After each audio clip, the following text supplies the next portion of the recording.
that the Q&A is down the bottom right. That's how you can ask your questions, is in the Q&A box.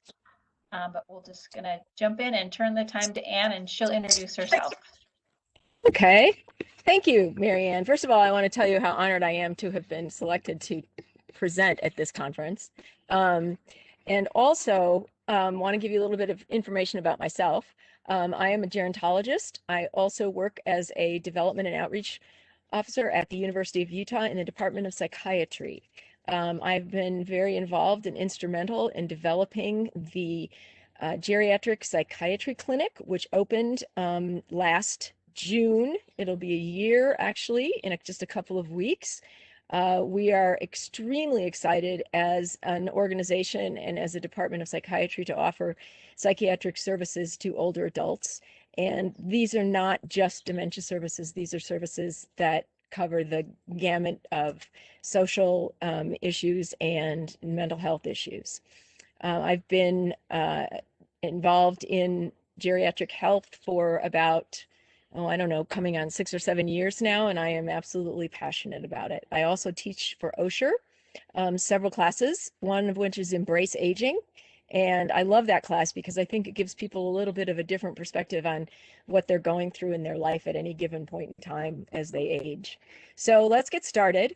And as we all know, this past year has been very, very difficult for older adults. It's really been difficult for all of us, but especially adults who are independently living alone or living in a facility, or even living with their families who go to work every day and have the possibility of bringing the virus home. So one of my absolute favorite quotes is, I'm sure you all remember Andy Rooney, maybe not. He says that it's paradoxical that the idea of living a long life appeals to everyone, but the idea of getting old doesn't appeal to anyone. And I have to say that as an older adult, I agree with them, to be honest. But let's talk a little bit about the epidemic. Even before the COVID pandemic, loneliness and social isolation have always been considered health risks for older adults, especially those in rural communities and long-term care facilities. But COVID has really, over the last year or so, exacerbated these risks to a public health crisis. Loneliness, if we want to define it, which I think is important, refers to the perception that of social isolation or the subject feeling of loneliness. Although those who lack social contact may feel lonely, social isolation and loneliness are not necessarily significantly related. Social isolation and isolation are represented by distinct phenomena. Social isolation typically refers to the objective lack or limit of social contact with others and is marked by a person having a few in their social network and maybe having infrequent social contact, or potentially living alone and having no social contact. Now that's gone away. Okay. I found this maybe about 6 or 8 months ago, and I want to share it with you. I think it's a really wonderful explanation and piece on what has been going on in loneliness and social isolation. Coming up on Aging Matters, Loneliness and Isolation. I want to have a say in what goes on. And so I want a sense of autonomy. But I also don't want to be lonesome doing it. We have a natural need to connect with others, to find happiness in relationships with family and friends. But keeping social connections is difficult as we grow older. How am I going to live the rest of my life? What do I want? You drive into a community and you never connect with anybody. You drive into your garage, the garage door goes down. Totally isolated. Everything's built for isolation and loneliness, really. Many Tennessee adults 65 years and older experience social isolation, according to the Tennessee Commission on Aging and Disability. 28% live alone. That's almost 300,000 people. 14% report rarely or never receiving social and emotional support. 48% of older adults experience loneliness and isolation. This is a substantial number of people. We need to address that. One never thinks about isolation and loneliness until you find yourself by yourself. Researchers say loneliness is hazardous to physical and mental health and can even lead to early death. Loneliness is more important than diet. It's as damaging as cigarette smoking. 15 cigarettes a day is the equivalent of loneliness in terms of the medical risk that you put yourself to. Studies show that feelings of loneliness increase the risk of death by 26%, and not always by natural causes. On an annual basis in the U.S., we lose close to 7,000 older adults to suicide. With the baby boomers moving older, our numbers are going to increase. There is an urgent push to find new, reliable ways to measure loneliness and isolation and to intervene before the damage is done. We saw big differences in depression, anxiety, better sleep. So what we want to do is actually correct those things so that if we can actually reach out to people, maybe we can actually prevent some of those things.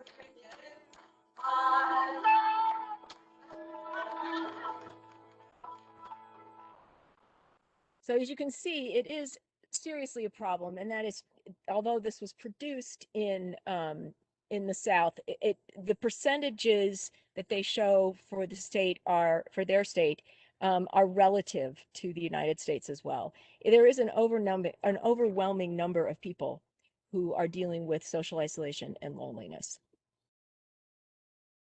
So during COVID, it was really a conundrum, but unfortunately, we did have to choose between protecting the medically fragile, the higher risk older adults from the coronavirus, and cutting them off from the outside support and connection, which we know is vital to their overall well-being. And the answer is yes, we did have to do that for their own safety, and for the safety of their loved ones. But there's a lot of discussion about whether or not that was the right thing to do, especially since the greater number of people who have passed away from COVID are certainly in the older adult age group. And there's a lot of reasons for that, not just the fact that we didn't get ahead of the game when it started. But there are a number of things that are killing older adults besides health issues, as the doctor mentioned in that video. A recent body of evidence shows that the social isolation and loneliness significantly increase a person's risk of mortality from all causes, potentially, as he mentioned, rivaling the risks of smoking, but obesity and high blood pressure are also connected. Social isolation and loneliness are associated with much higher rates of clinically significant depression, anxiety, suicidal ideation, and the risk for dementia. We found that during COVID, there were initially, within the first 6 months, as many patients passing away from failure to thrive than there were passing away from COVID itself and from the repercussions and complications of COVID. And that's pretty scary. I know that within my own group of colleagues, we saw many families really surprised by the decline in their loved ones, especially those who were confined in a facility. This is really a multifaceted crisis. It's not one thing or the other. There's more than mental health at stake. Isolation and loneliness are actually associated with a 50% increased risk of developing dementia, a 32% increased risk of stroke, and a nearly 4-fold increase in the risk of death among heart failure patients. So if you think about it, there are so many, it's such a bigger picture than what we really on a day-to-day basis think about it. Nursing homes, assisted living, and memory care facilities are just now beginning to open up to visitors. And I can tell you from being on the long-term care facility task force myself, that developing guidelines both for visitation and what we call leave of absence when people from the facilities leave from the very beginning, it has been a tremendous challenge. However, the Federal Centers for Medicaid and Medicare Services, which is called CMS, and the CDC are still issuing guidance now on visitors and non-essential personnel. And this is really due to the virus variants and breakthrough cases. Today, I just got off a call and we have an increased number of COVID cases, which means now that there is an increased number of facilities that are again on lockdown. Again, meaning these people are going to be isolated for whatever period of time, 2 weeks, 4 weeks, depending on when the last case was diagnosed. And this is a problem, and this is not going to end. This is going to go back and forth, probably at this point, until we really get this under control for quite a while, could be years. So people are going to have to learn and understand how to pivot fairly quickly from being free to possibly being isolated. And I think that one of the things we haven't really focused on very much in this is the interventions. How do we pivot? How do we avoid the social isolation? How do we craft the visitation guidelines? And I can tell you that Utah has been at the forefront of utilizing the CDC guidelines for visitation, but we have also been very flexible in how we have the language we have utilized. In other words, if you are someone, this is just an anecdote, if you are someone who visited a loved one every day in a facility, according to the CDC, you would have probably not been able to visit that person, but we here issued what we called kind of an essential caregiver line for visitation. And that meant that if you were involved in the patient's care or saw them on a daily basis, that you could enter the facility using PPE, et cetera, on a regular basis, so that that person hopefully would not succumb to any kind of a mental or psychological problem that could affect their health. What do we need? And this is a big question. An ongoing evaluation of residents using evidence-based tools. This is something that very, very few facilities and even very few primary care doctors for people who are living independently are using. We really need to use them in rural communities, in nursing homes, assisted livings, memory care when it's possible, and even in independent living communities. We are beginning to realize that really we need a baseline, and then we need every 3 months of some sort of an assessment of loneliness and social isolation.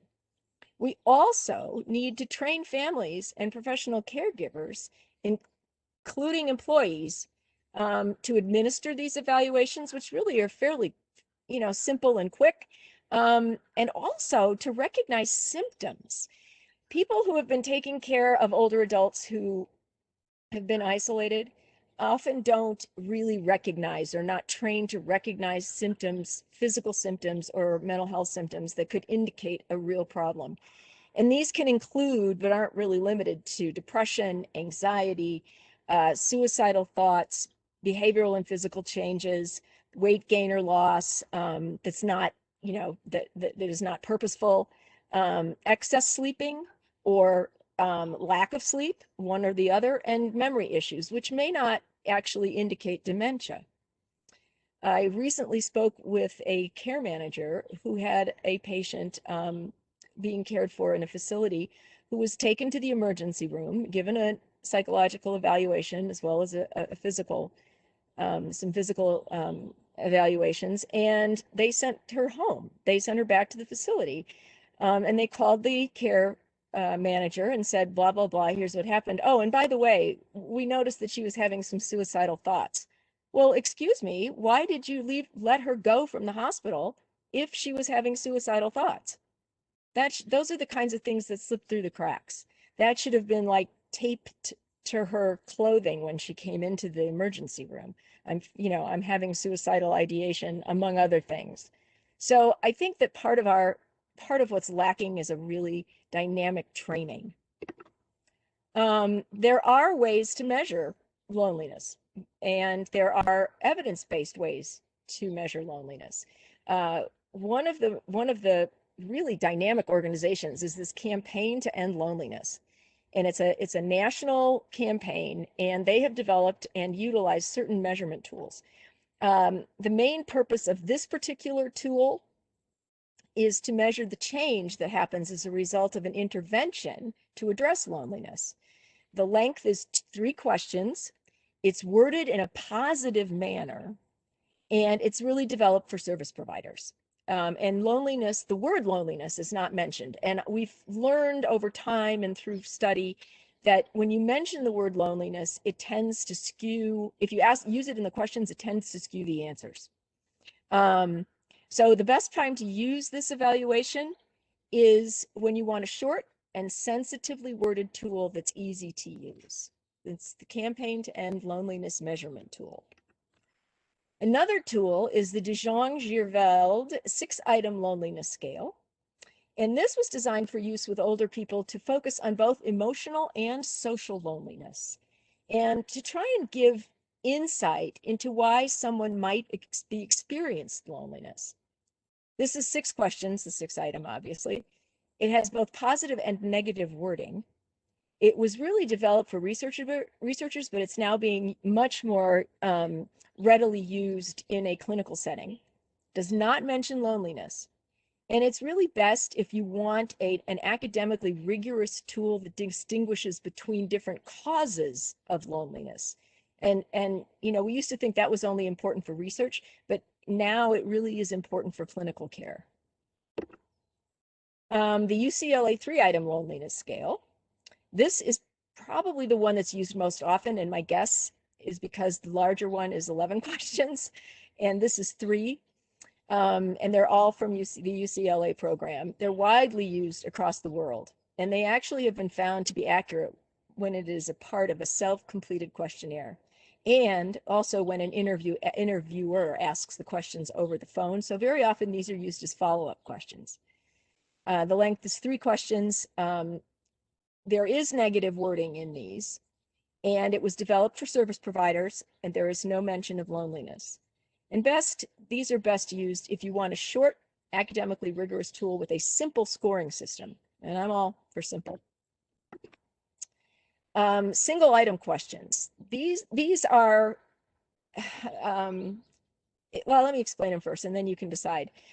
They're single item measurements of loneliness, and it does have some benefits. It's short, it asks directly about the issue of interest, and it's easy to administer and score.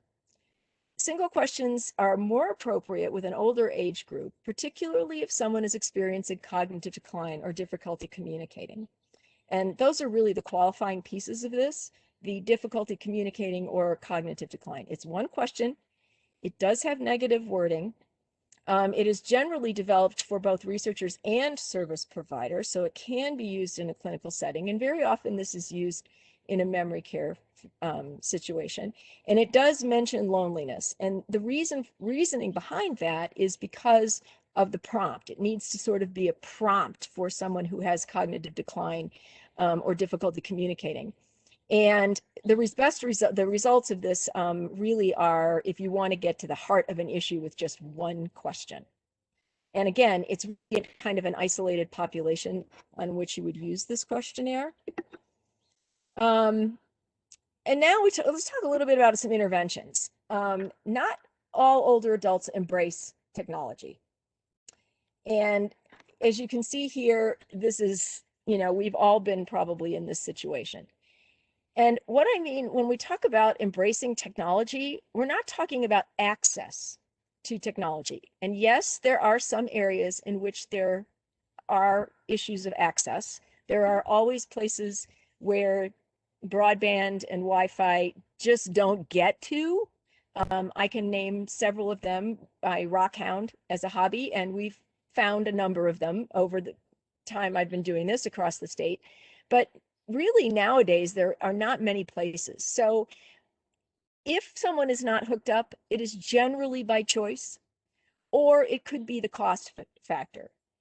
And let me just say one thing about that. Comcast, all of these, Xfinity, which is Comcast, Google Fiber, they all have senior programs where for a not literally nominal fee, you can be connected to the internet. But what we've been finding is that there's a couple of things. Number one, a lot of older adults don't want to be. Big Brother is watching. They don't want to be connected other than their phone. They're not interested in getting on the computer. They're not interested in learning how to get connected. They just don't want any part of it. Another piece that we found is that many older adults, and these are probably in the 70 to 75 age group, have worked with technology, either it began during their tenure in their career, or they have used it throughout their career, and they don't want anything to do with it anymore. They just don't want to deal with it. And then the third piece of it is the fact that they do not have the hardware, and that they don't, even if they had it, they wouldn't know what to do with it. And that not that they don't want it, but they don't have it, or they don't have access to it. So that's fixable. The other two, not so much. They're more of an attitude. So I know there have been a lot of studies that talk about the lack of older adults with technology, but we have been finding that some of that is by choice, not by the lack of the ability to connect. So when you look at what interventions we could possibly develop, or that we are using, certainly we can teach technology, and teaching how to use Zoom on Zoom doesn't work. It has to be done on the phone or in person. And now that we're opening up a little bit, vaccinations, if both parties are vaccinated and they wear masks, and they sit 3-4 feet apart, that is now appropriate for on-site tech teaching. We can teach social media platforms. And again, many older adults don't want anything to do with them. Some of them embrace it because it's the only way they can connect with their families. We can also provide data networks and internet services, as I mentioned. There are many of them out there that have very, very reasonable rates, and in some cases, they will not even charge people for getting hooked up. Providing the tablets, the phones, the laptops, whatever the piece is another area. And I know that Salt Lake County does a fantastic job in their program with their lending program through their senior centers. And I know that there are more organizations that are beginning to do that. Our specific geriatric psychiatry clinic, we have just been able to take this on and have iPads available. Primarily, we're what would you say? We're touting them as better ways to connect with providers if you don't want to come into the office, or if you can't come into the office. But in reality, they can do so much more, and that's what we want these people to understand. We have a program called The Connectors, and it is a program that's been designed to connect people with technology, older adults specifically with technology. It's done right now through our geriatric psychiatry clinic, but I think it's going to be done on a much broader basis. I know Salt Lake County does this also, and we can, by telephone or in person, we can help people get connected. There's also, we're all familiar with, not all of us, I don't have Alexa or Siri, but there is this voice activated technology, which is really, really beginning to come to the forefront, especially in use for older adults. There is a program called Home Assistant, and this is not home care assistant, it's just Home Assistant, which is a new way to get people hooked up into Siri or into any of the voice activated technologies within their homes. We have found many studies have found that it's so much easier for someone to go from room to room and say, hey Siri, or hey Alexa, do this, do that, than having to deal with putting it into a computer or even dialing it on the phone. And I think this is more of the wave of the future, as long as it doesn't become cost prohibitive. Another intervention, which we don't probably spend enough time on either, unfortunately, is really training staff and personal caregivers on how to get people to have a more positive feeling, a more positive view, a more positive attitude, whatever you want to call it, about connecting to technology. And also about themselves being more involved in technology so that they can engage the people that they're caring for. So those are just a couple of the technological issues. Oh, Maxine, she's my favorite. And I don't know how many of you know that she's been created by a man, which I think is phenomenal. I'd love to meet him someday. And I'm sure in some ways this is how we all feel every morning. Attitude.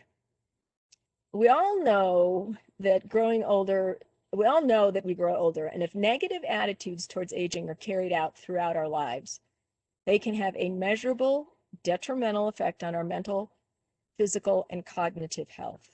This really goes very much along with social isolation and loneliness. It also goes along with the an individual's deterioration over time. Like I said, there are some people who just absolutely do not want anyone in their home other than their family. They are very difficult to care for. The family doesn't know what to do. I come across these all the time, and I am really convinced, although I can honestly say that I can't prove it, but I am convinced that once the baby boomers become the older adults, that this will not be the case, that they will have a more positive outlook and a more positive sense towards aging. Number one, because they are more technically savvy. They do know how to connect without having to have someone physically in their house, and they're more accepting of help. Whereas some of our parents and grandparents just aren't. And unfortunately, there's nothing we can do about it. When someone's made up their mind and they're cognitively functional and they understand the consequences of not having an aid or not having someone there to help them, there's not much, unfortunately, that we can do. And they understand the risks. They definitely understand the risks. So we have to allow them to live the life they want to live. So when we talk about interventions, one of the things that I feel very strongly about is being creative. And I think when COVID started, there was a tendency, especially with facilities, to unfortunately let their activity directors go. And that was primarily because people were going to be pretty much locked in their rooms and not able to come to a class or meet in a room. But unfortunately, there was not enough thinking outside the box in those situations. And what happened is that people really did experience, and I think are still, and it's going to go back and forth, as I said, but there are so many things that once they are connected to technology, or even connected with a friend who happens to really enjoy the Natural History Museum or symphonies or something that they can do together. For example, all of these, I guess they're not all organizations, but programs listed here are available on Zoom. There are also many of them on Zoom, on the internet, through the internet. Many of them do not cost anything. A couple of them do. One Day University is now affiliated with AARP, so that if you're an AARP member, that no longer costs any money to participate in. And each one of these has a kind of different focus. But what I have found is that getting people familiar with these different programs and offerings can really improve their quality of life. And especially if you as a caregiver, or you as a family member, or you're the person in the next room who can't see them, kind of do it as pals or partners. And a lot of these are places and things that people don't even know about. Just as an example, the Meet Me at MoMA program, which is the Museum of Modern Art in New York, has been doing a program for dementia compromised people for probably the last 5 to 6 years, and it's been all in person at the museum. So when they had to pivot because of COVID to being all online, it opened this up to everyone across the world that could participate. So if you like and enjoy or know someone who enjoys art, this is a great program to look into. I'm going to tout the Louisville Orchestra, the Louisville Symphony Orchestra, because they were the first group, symphony group in the country to pivot to online performances. And by online performances, I don't mean that the symphony was all in the same place at the same time. What I mean is that since they stopped their regular performances, the symphony actually put together online performances. For example, many musicians are married to musicians. I don't know if you knew that. And being married to a musician, I understand why that is the case. Someone who does not normally play trumpet and then practices trumpet is really a challenge. So I can understand why musicians are married to musicians. So what the Louisville Symphony did was they created a series of get to know your musicians, get to know the symphony. And they allowed symphony musicians, perhaps an oboist and a flutist who lived together, who were the same, who were partners, or maybe they just were, they were married, or whatever the situation was, they were together, to perform in their home at a specific time. And they were on Zoom. So people would get on Zoom and listen to the concerts. And during the concerts, they would banter back and forth. They would talk about their instruments. They would talk about themselves. So you really got to know these people, not as just someone playing an instrument, but as a person. And this went on really pretty much throughout the pandemic. And then they finally connected with the technology where you can do multiple instrumentation, multiple people singing, as we've all seen, together in concert in the same time frame, and started doing those types of concerts. Then once things got a little bit safer in the summer, the symphony started taking small groups out. They would take a brass ensemble or they take a string ensemble, and they would just simply go through the neighborhoods in Louisville, find a park or find a big front lawn somewhere, and they'd take their chairs and they'd sit down and they would play for a half hour or 45 minutes. And people could sit on their porches, people could get, could sit not close by, but circle them. And they did this throughout the pandemic. And they have had, honestly, one of the best programs I have ever seen. And now and once they could get back into the facility where they actually played, and I can't remember the name of the hall, they were all, 6 to 10 feet apart. They were all masked, primarily strings. And then they started adding brass as things got better. And now they're back to the full symphony, although they're still not having an audience. So the creativity of their director was quite unique and amazing. And of course, all of the other symphonies in the country followed suit. Not that they were following them, but they didn't pivot quite as quickly. Next Avenue is a wonderful, wonderful place where you can get information, where you can also have classes. I highly recommend Lifelong Learning and Osher that are still being done online, and I imagine they probably will always have an online option. So this is where the creativity and the intervention comes in as far as loneliness and social isolation.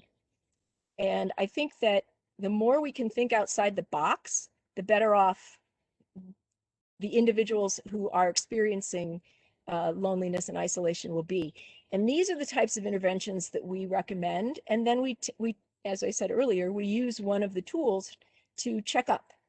We might start with the 3-question UCLA, provide some interventions, and then 3 months later, we would again go in and check, and see how they were doing. Is there an improvement in their social isolation? Have they declined? Do we have the right programming for them, etc.? Oops. There we go. I just had to put this in there. And I just love this. I think it kind of, I don't know, it embodies a lot of how we feel. And I'm sure everyone who's on here will be familiar with it, but just as an interlude. I've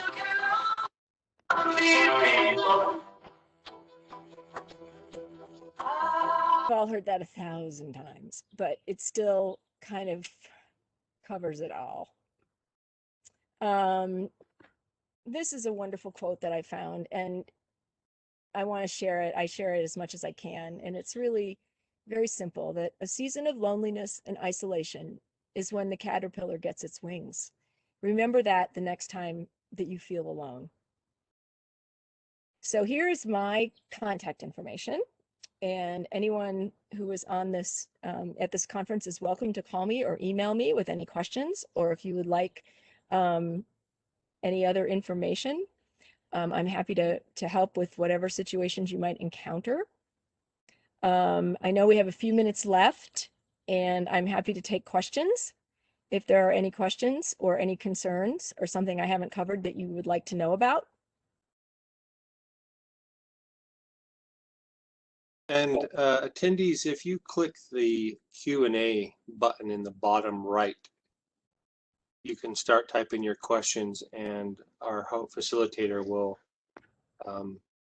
repeat them back. So click the QA bottom right, and you can give your questions to Anne. And if you don't have any, then I feel like I did a good job or I did a really bad job. One of the two. And what do you do when you have a senior that says they don't want that interaction? They don't feel lonely, they are alone, but they don't want that sort of interaction with others. You know what? You have to let them have their isolation. You have to abide by their wishes.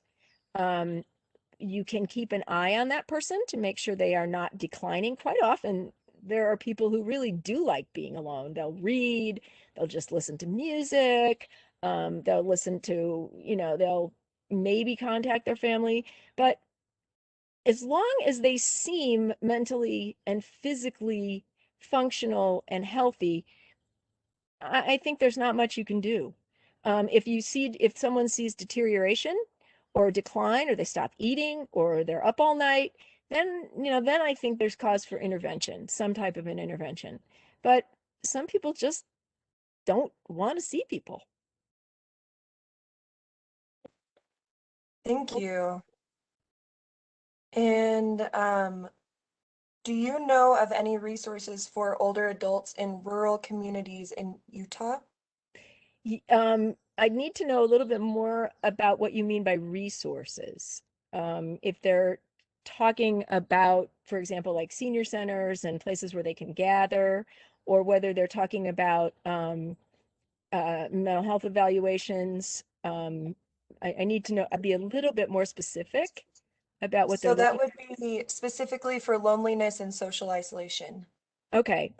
Since many of the senior centers in the state and in the counties are beginning to very, very slowly reopen, those are great resources if the individual is mobile and can, get there. If not, then what I would suggest is to use one of the loneliness tools, determine the extent to which this person is lonely and feels socially isolated. And then with them, put together, if they're computer savvy, if they're technology savvy, put together a program using, for example, maybe one or two of the programs that I have listed here, or just utilizing the internet so that they can actually fill out a calendar of things that they would like to do. What would you like to do? Where would you like to go? I know you can't physically go there. Rick Steves has travel logs on literally every place in the world. Let's watch one of those. And or let's do, if you like Ireland, you know what? One Day University did a whole week's worth of lectures on Ireland, and then let's watch Rick Steves in Ireland. And then, so there are ways that you can engage them. Now, if they're not technologically savvy and they want to be, we can reach out to them. The connectors can reach out to them. Their county AAAs may be able to reach out to them. There's also a program that we're working very, very hard on right now to get statewide, and it's called the Friendly Callers. And this is a program that's primarily been used by MAG, which is the Mountainland Group, Wasatch Summit and Utah counties, to literally just create a phone pal, someone who reaches out to someone who is isolated and talks to them, chats with them, builds a relationship with them, shares perhaps an event with them. And these have proven to be very, very effective. The problem is that a lot of people don't know about it. They have more volunteers to facilitate the program than they actually have people that have been reaching out. So I want to put a plug in for the Friendly Callers program, and especially in rural communities. It's really been very effective. Some people have had these pals for years, and they are primarily retired adults who are making the calls, although they've now opened it up to some younger people. And we would like to open it up really to a multi-generational host of volunteers, so that it doesn't necessarily have to be an older adult to an older adult. So that's another option. And I'm happy to give you recommendations, to send you recommendations. I don't know, are you going to make these slides available? Do you know, Susie? I am not sure. Okay, well, if anybody would like these or would like a list of those interventions, just email me. I have them actually with the email addresses, or with the website addresses. And we I'm happy also, oh, sorry, Anne. No, go ahead. We also had a comment that the Senior Companion Program is a great help for loneliness. Yes, it is. It's a very good one. It's you know, I don't know that it's offered everywhere, but where it is offered, I know it's a wonderful program. And I think the problem is that providers, this is where I go back to the provider education and the caregiver education, is that they don't know about these programs. You know, a senior companion program can provide respite for someone who's been caring for someone. The Friendly Callers program can provide, you know, an hour or so of respite for someone who's caring for someone by just completely, you know, changing the focus of what they're doing and thinking about. As long as people are tech savvy, you can have a lunch with somebody over Zoom. We've done it. I've done it many times, but I think people don't think about it. Thank you. We have a question. Do you have the contact information so you can refer clients to the University Psychology Clinic? Yes, I do have that information. Hold on one second. And how do I unshare for a second? Oh, there we go. Okay, how do I unshare? Okay, I'll just give it to you, and then you can always email me. The direct line to the geriatric psychiatry clinic, the direct line is 801-587-8007. That's the direct line. If you want to make an appointment, or you want to make an appointment for someone else, the number is 801-587-4848.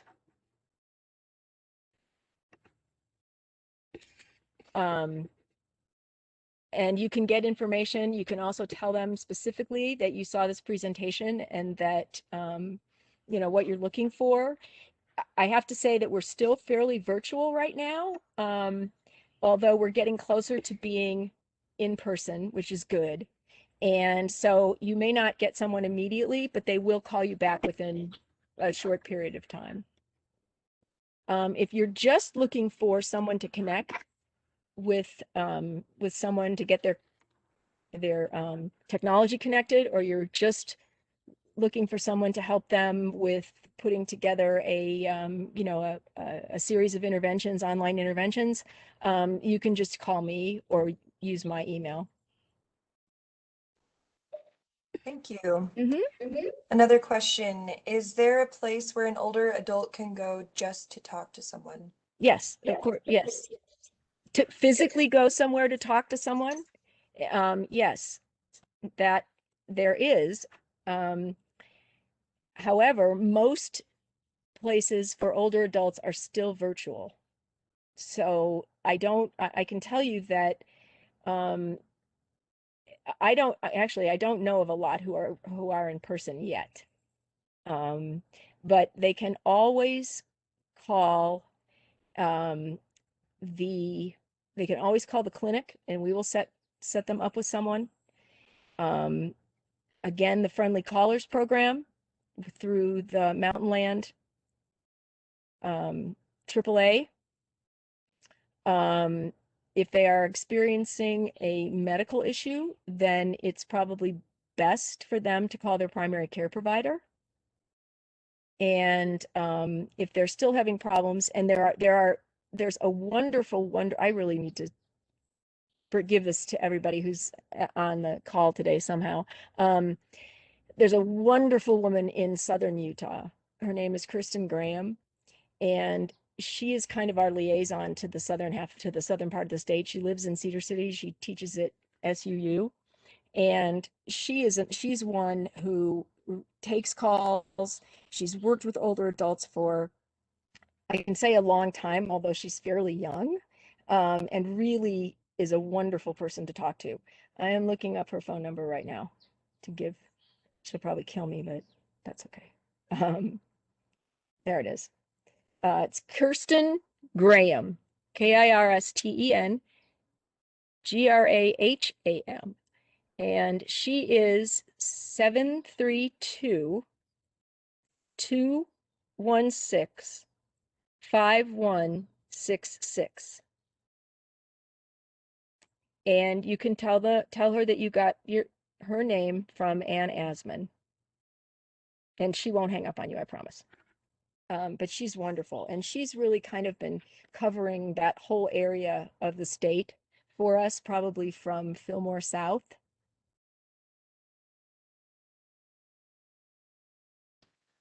Well, we just have a little over a minute left.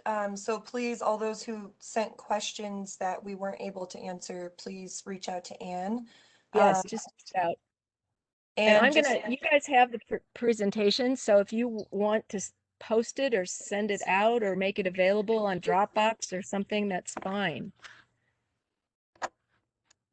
And one last question for our last minute. How can I run support group for caregivers to talk and discuss about loneliness in a way that helps them recognize it in their own lives? That one, I think I would recommend that you call me.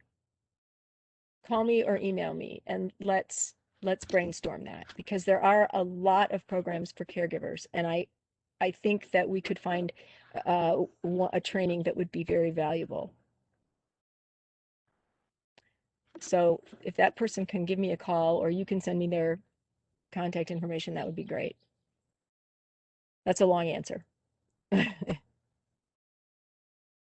All right. Well, we're at the end of our session, but well, thank you very much, Anne. And just so you're all aware, these sessions are being recorded and will be shared in the future, so you will be able to access them. Okay, good. Yes. So, so the conference is taking a little break for lunch, and so the next sessions will be starting at 1:30. But we really appreciate you joining us today, and thank you, Anne, for all the great information. You're very welcome. Thanks you for inviting me. Take care. Yep. Bye-bye. Bye.